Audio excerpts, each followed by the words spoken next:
ఈరోజు గిద్దె పెరుమాండ్ల దేవస్థానంలో సంకటహర చతుర్దశితో పాటు అంగారక వంటి 2 చతుర్థి వేడుకలను నగరంలోని కోతిరాంపూర్ గిద్దె పెరుమాండ్ల ఆలయంలో అంగరంగ వైభవంగా నిర్వహించారు. ఆలయ కమిటీ మాజీ చైర్మన్ కలర్ సత్తయ్య నేతృత్వంలో ఈ వేడుకలు ఘనంగా జరిగాయి.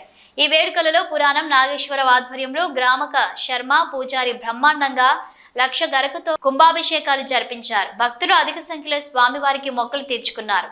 ఈ వేడుకలలో మర్రి భవన సతీష్, మాజీ కార్పొరేటర్ పరిచర్య భూమయ్య, అన్నప్రసాదాలు బత్తిని కన్నయ్య, సుంకర శంకర్ చాలా మంది భక్తులు పెద్ద ఎత్తున పాల్గొన్నారు.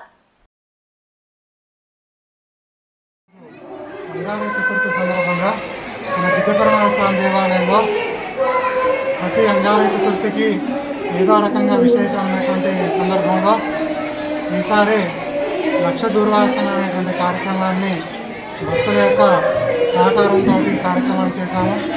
ఈ కార్యక్రమానికి బ్రహ్మశ్రీ వేదమూర్తులైన పురాణ మహేశ్వర శర్మ గారు, మేము అందరం కలిసి లోక కళ్యాణార్థం చేసినటువంటి కార్యక్రమంలో ప్రతి ఒక్కరు పాల్గొన్నారు. కాబట్టి అందరికీ కూడా గిద్దెపెరుమాళ్ స్వామి ఆశీస్సులు ఉండగాక అందరికీ గిద్దెపెరుమాళ్ స్వామి శుభ ఆశీస్సులు.